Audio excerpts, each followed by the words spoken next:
Uh, it's story time. Yay, story time. Well, if you've listened to any of my stories before, you know that there's a little secret message behind it. So let's see if we can pay attention and guess what that message is. I used to have this cassette tape of Aesop's Fables. My favorite was the one about the sour grapes. You ever heard that one? Where it's like, I can't get to the grapes. They're probably not good anyway. I don't want them. But there's a moral to the story, so it's a good fun story to listen to, but it might teach you something. This story is about the guy named, he was a great poet, and his name was the Artist.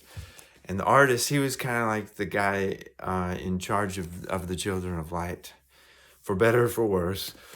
And so this story takes place in the land of purple. The children of light, they were crossing through the land of purple, and that the mean old king of purple, his name was King Segregation, and he was not nice, and he heard that the children of light were coming, and he's like, well, I heard that those guys are pretty good workers. They just came out of the box factory, so let's ransack them, and then they'll make them work for us.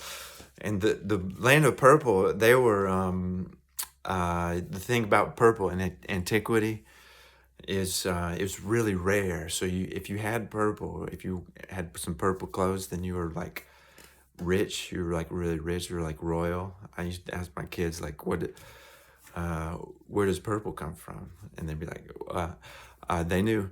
And it comes from a shell, a really rare shell in the ocean. And so, but these purple people, they were like really good at finding it. So they became like the top dogs, the kings of merchandise. And so they were like really rich, and they separated themselves. And King Segregation, he would try to ransack them, but the children of light, they made a promise. They talked to the Creator, and they made a promise, and they said that if you give us power to defeat the purple people and not get ransacked, then we promise that every city we go to, we will make it a sacred place. It'll be holy and really nice. And so they did. They defeated the purple people, and the Creator, he named the land of purple. He changed the name of it to the land of great faith. And so it was great. It was awesome. But the thing is that the things, they progress and they get a little challenging. Other tests come. And what happened was they were going down from the high mountain, this mountain called the really high mountain. And the road down led into, next to the Sea of Weeds. Ooh, the Weed Sea, which it happens to run right parallel to the land of red. And they got a little red. They got a little miffed. And they started to complain because the road is difficult. It's challenging. It's trying, testing. And so they started to complain. They were like complaining and blaming the Artist and the Creator.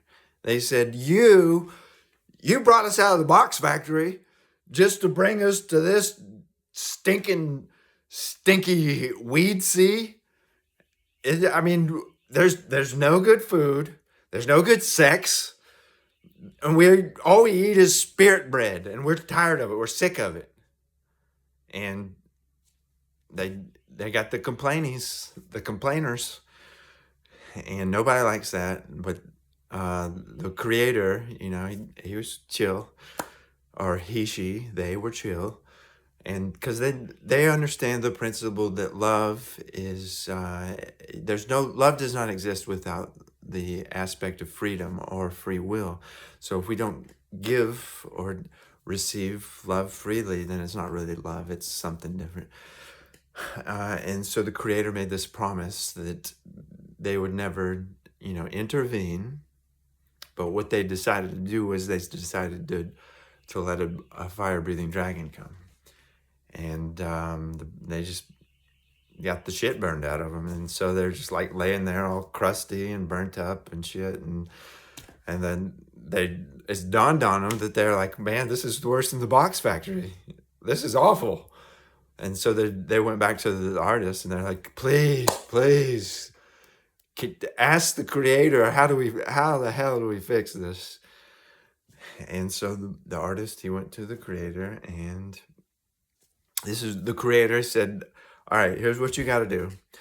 You got to take a copper scepter, and it has a dragon on top, okay?